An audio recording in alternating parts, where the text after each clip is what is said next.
Hey, Brett here. Diaries, episode 26. So I'm trying something different here on this in terms of how I've wired it. So let's see if this is any better. Gotta keep trying little different things. That's pretty good. Got my finger in the way, but that's better than last time. In any case, gotta try out different things and see what works. I'm trying this to bounce tonight, but I'm going to be using this because last two nights I was doing front splits, and tonight I'm going to switch over to side splits. Actually, a variety called Pancake. And the reason for that is to do side splits, I need to go on my heel, and I really don't want to use my heel yet. My heel is healing. I'm not sure how I hurt it. I think I bruised it by doing one of these stretches. And then I kept it exacerbated by riding my bicycle. There's still a little bit of angular momentum, or whatever it's actually called. I don't know what it's actually called. Centrifugal force, that's not what it is. Angular momentum, yeah, I don't know. So I can sort of feel a little bit of feedback.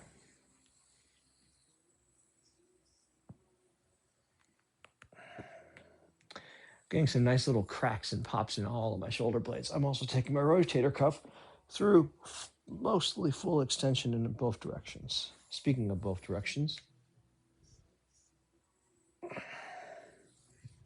and I dropped it. That's fine. It's still going.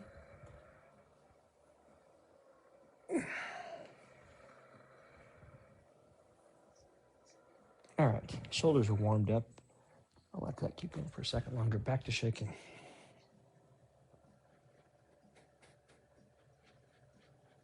So last night when I did the forward splits, elevated on that chair, I could definitely tell, especially near the end, that I had done some really deep tissue work because of where I was feeling it in the leg. It was very deep, very, very deep.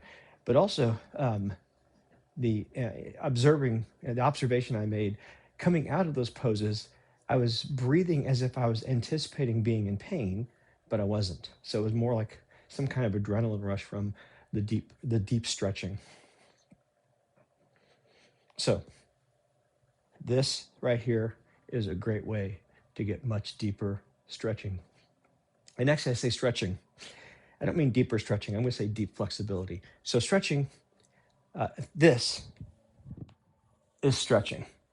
30 seconds, warm up stretching, whatever. Really good stuff, gets the blood flowing. I mean, arguably, this is a kind of stretching. This bouncing here, this shaking, qigong shaking. So I'm a fan. But you don't get as much or very much permanent tissue change. And also, you probably aren't going to get very much in the way of your nervous system calm down. And half the game, at least in the beginning especially, is the nervous system. And later on, it's still half the game, but it's different. In the beginning, you're learning how to calm it down. Later on, you're learning how to keep it calm under more and more duress. And so in the beginning, it gives you some really amazing gains. And as you continue going, the retraining of your nervous system, it gives you the ability to stick out really difficult stuff. Now, I don't consider front splits or side splits to be basic range of motion, but these are things that I'm doing because I used to be able to do high kicking in the 90s. So reliving the past, I suppose. But I can tell you that my hips are far more functional. My whole pelvic girdle feels just lighter, looser, not as tight. And so I'll take a little bit of discomfort. As I've said many times, deep flexibility is a way to amortize pain over time. So you stretch a little bit every night, experience a little bit of discomfort all the time, and then you don't have really big discomfort. And that's absolutely the case with me. Before I started doing deep flexibility practice work, I had sore backs all the time. My back was always sore. Muscles, shoulders, neck, et cetera, et cetera. And I used to do I've got a lot of props for various things, like I've got rollers and all that. And all of them are really good at working on the symptoms, but none of them actually fix the problem. Deep flexibility fixes the problem. This activity makes deep flexibility turn up a notch. Now, something I don't know, since I didn't start doing this on the regular until after years of deep flexibility, I don't know if I had already hit a plateau and this got me over a plateau, or if it's a general way for anybody to sort of get into maybe deeper flexibility work. But I don't know that it really matters, because there are so many other ancillary benefits from this that it's worth it. Cardiovascular, for one, skeletal, muscular, your vagus nerve. I already said cardiovascular, but your vagus nerve health, your lymphatic system, mental health. Yes, mental health. This gentle shaking is going to help over time. It's not going to do it in 5 minutes. It's not going to do it once a week. If you do this as a consistent practice, that's the bad news. You have to do it. If you do this as a consistent practice and get yourself to where you're more in your parasympathetic system instead of your sympathetic system. And that's a general idea. Most people watching stuff on YouTube are probably in their sympathetic system most of the time. And that's fine. That's the reality. So this is a way to address that. And in doing so, you're going to find that after weeks and weeks, not after days, but after weeks, you're going to start to have better mental clarity, overall lower tension. You'll be less reactive, so you'll still be able to respond to situations, but you won't be so maybe quick to respond. So you might find over time that your sugar cravings go down, because this kind of activity is going to help calm yourself a little bit, which will help with your insulin response, which will help with your insulin spikes working way back. Now, I will say this, shaking by itself is not going to fix someone who gets up in the morning, has 14 cups of coffee, and then does HIIT training all day long. It's just not going to do it. So you've got to work on a whole holistic approach. So you got to consider nutrition. You got to consider psychological health. Actually, so in order: psychological health, right? Sleep, then nutrition, and finally exercise. All right. So whatever you can do. Now, here's the thing. I would look in this order. Again, the first one was psychological health. The second one was sleep. And you could reverse those maybe, though sometimes you need to fix the one to get the second one. After that, then nutrition, and then exercise. And the reason I say that is, if you've got stuff going on in your head, that's going to make everything else go to hell. Also probably ruin your sleep. If you can't sleep, it's going to make everything else go to hell. It's going to mess with your endocrine system, et cetera. So you just got to do something about the sleep. Then nutrition. So for example, you cannot exercise your way out of eating a bunch of crap food. Now, that doesn't mean you can't eat crap food. You can absolutely eat crap food, middle way, but try to have some good food. Right? I have pizza, but I also have a salad smoothie. I do both. So don't limit yourself, diversify, and try to get some whole food into your diet. And it's really not that hard. You don't have to even do a lot. So for example, handful of raw nuts. Try to get them raw, because that way you have the fat hasn't been denatured. So you're getting healthy fats from the raw nuts. If you find them hard to digest, soak them overnight, let them dry. They'll be more crunchy, and they'll also be partially sprouted. Boom. And also in general, sprouting is going to help with a lot of the issues of some of your food. So if you take legumes and you sprout them, you're going to probably get rid of anywhere from 20 to 40% of the starch. And so now all of a sudden you've got some fiber, you've got some really good protein, and you've got far less starch. So sprouting is pretty easy.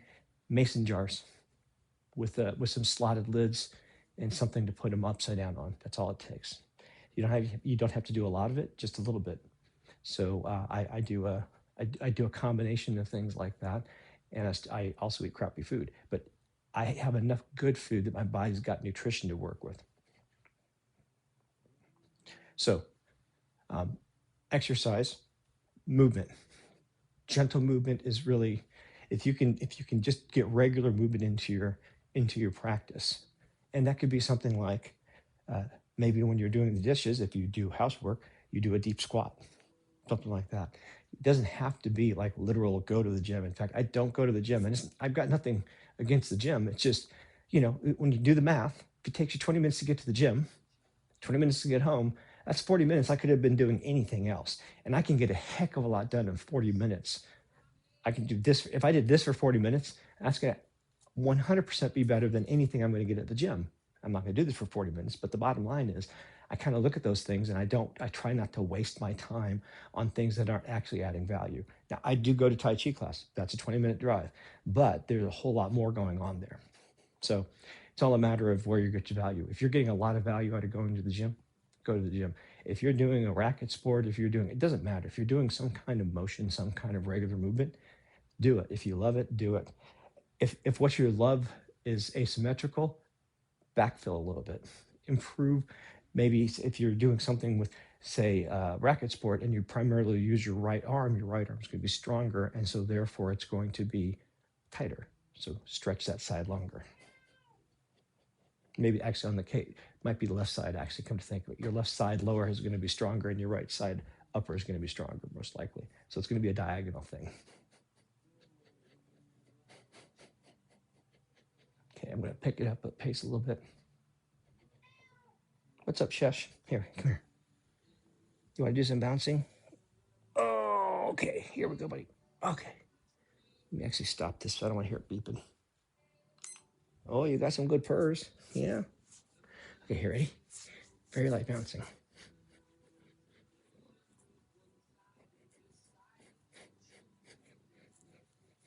Here, let's go say hi to the camera.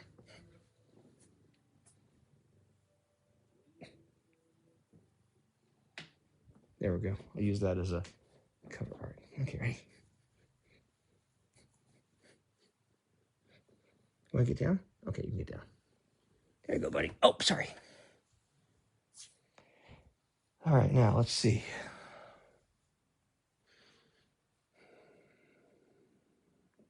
I'm going to spend a little more time shaking. I'm still a little bit tight.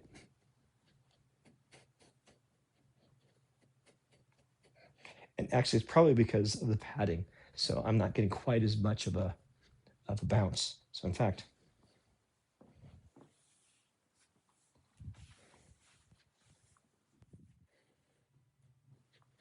yeah, that's the difference. So I prefer the harder surface.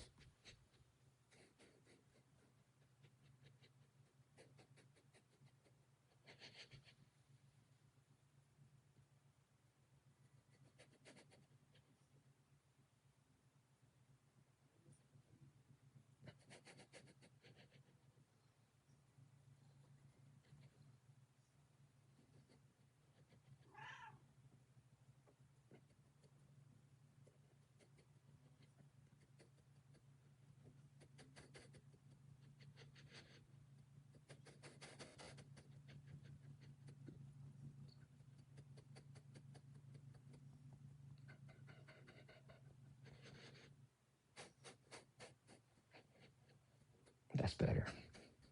Now I've got the tingles.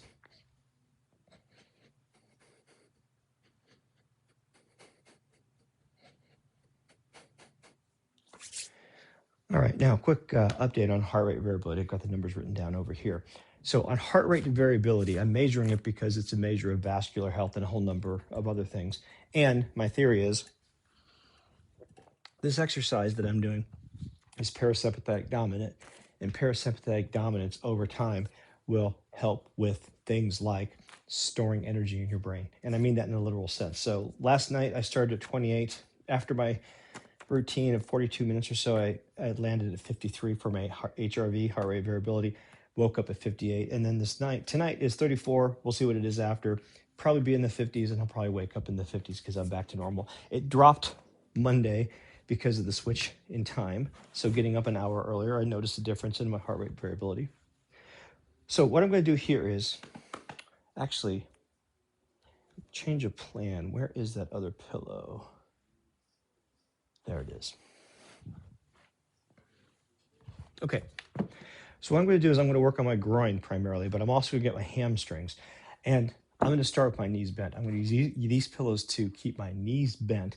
And when you do that, it tends to move the stretch further into the muscle belly. So I'm going to basically get a little bit higher. Eventually, I will straighten out my legs, but starting bent is fine. And in fact, when we do a forward fold, I start with my knees really bent to get my chest resting, and then slowly over time I can extend extend, extend. But I'm getting a good stretch. I mean, even right here, I'm getting a good stretch in my hamstrings right there. So don't worry about bending. It does not going to hurt your, not going to hurt your stretch. But don't always bend, right? Again, middle way. All right. Got my alien socks on.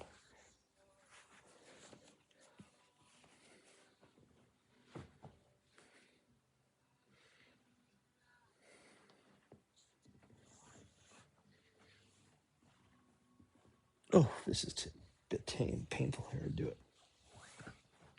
All right, now bend this knee. You gonna help me, Chesh? Is that what you're doing? Is that what you think you're doing? Okay, now let's see.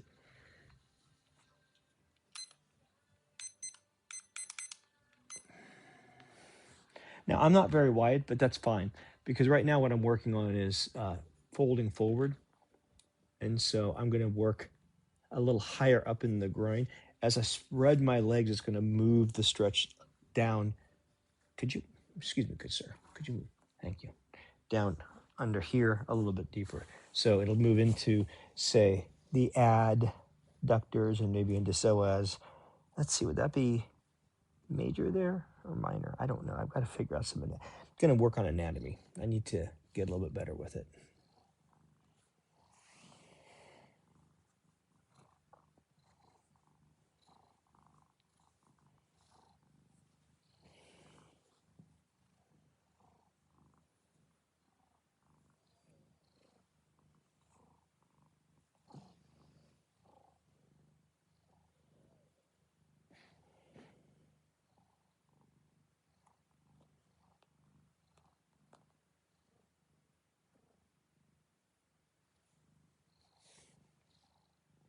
Alexa, volume 1.5.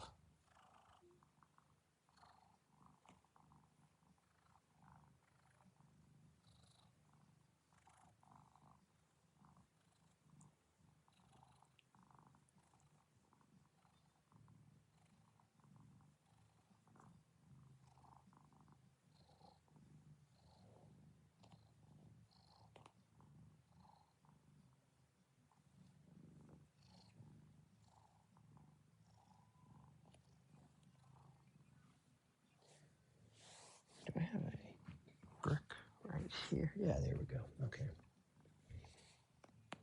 I don't like the way that's feeling, so I'm going to take those off right now. It's just hitting a bit weird.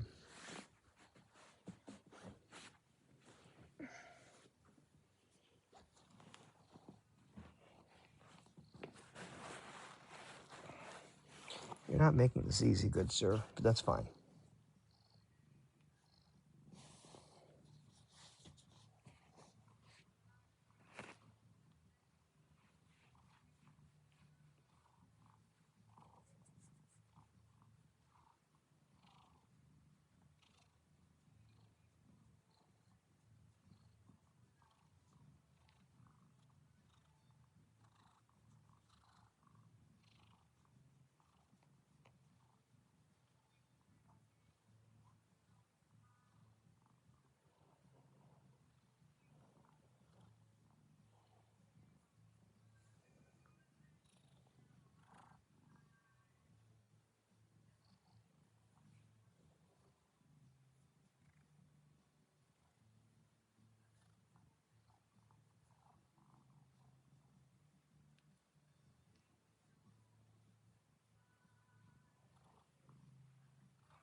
Now that was 5 minutes, but that's me warming up on this pose. I normally say 2 to 5 minutes, but when I'm doing stretches like front splits or side splits, or this is pancake technically, I'm not in any hurry. Also, I can feel I'm slightly tender from last night, so I may not be able to get that far into it just because my hip flexors, for example, are slightly tender. Even though they're not terribly involved right now, they're still sore.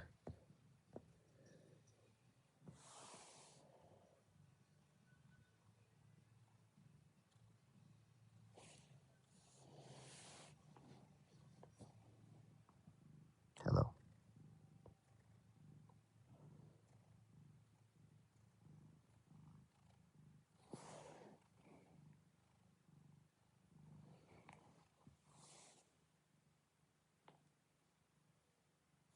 Now I'm going to come out just a touch, and I'm going to do PNF, proprioceptive neuromuscular facilitation. And yes, I had to say that many, many times to be able to say that at all, and I don't always say it. Okay, so what I'm doing is I'm coming slightly out, and the reason I'm doing that is I'm going to overload my nervous system. I'm going to trick. So when you understand how your nervous system works, you can work with it to do certain things. The most obvious way is your breath. If you do 5 breaths a minute, generally symmetrical, 6 seconds in, 6 seconds out, and extend your diaphragm, what you're going to do is that's going to be homeostatic. It's going to bring you into balance. If you're in your sympathetic system, it'll turn you down a little bit. If you're way down a little bit in your parasympathetic, it'll bring you up in the middle. If you want to jack yourself up, 30 seconds of breath, maybe Wim Hof breathing or holotropic breathing. I won't recommend it, but something you can do. Don't mix those things in water. Just don't do those things.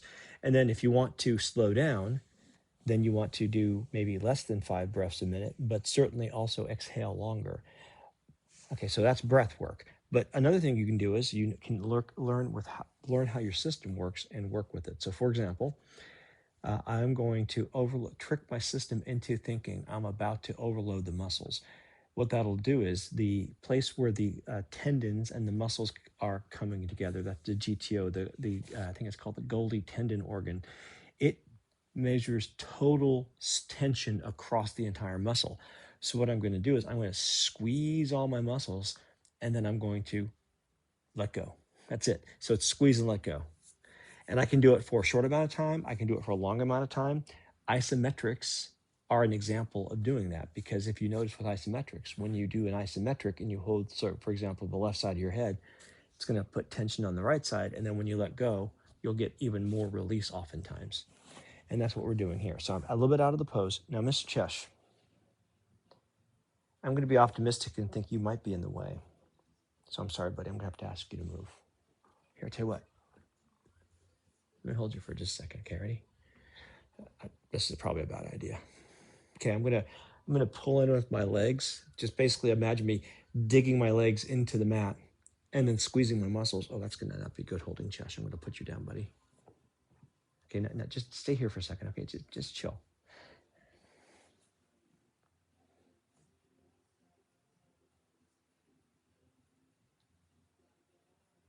Okay, stop, please, stop. Okay, you're pushing. I'm sorry, dude. Yeah, just lay down. Thank you.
Okay, that's as much of that I can handle. Oh, I just I just ran out of the mental juice to keep staying in that pose much longer. I don't know how many minutes I went past 5, but the entire inside of my leg. Actually, this is a bit. I've turned off the nervous system all the way down here, and man, it's coming back online. But oh, that was pretty good. Thank you. Yes, you're welcome to come back now, sir. See, I would have had my chest on you. You probably wouldn't have minded, I suppose.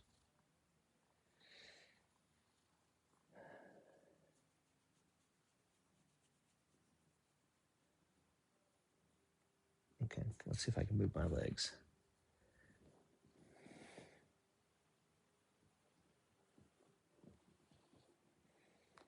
That's okay. I normally don't use the muscles, but by waiting a minute or two, I can actually use. Yeah, that's actually okay. That's a little bit different. Oh,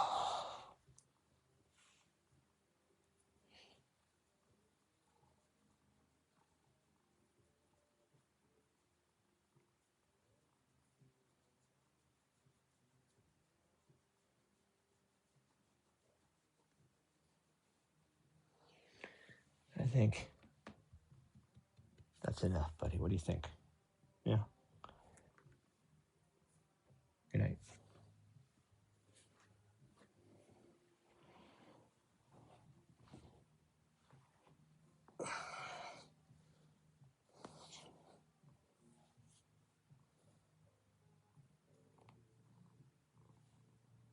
Ooh, that's a good stretch on my hip flexors right there.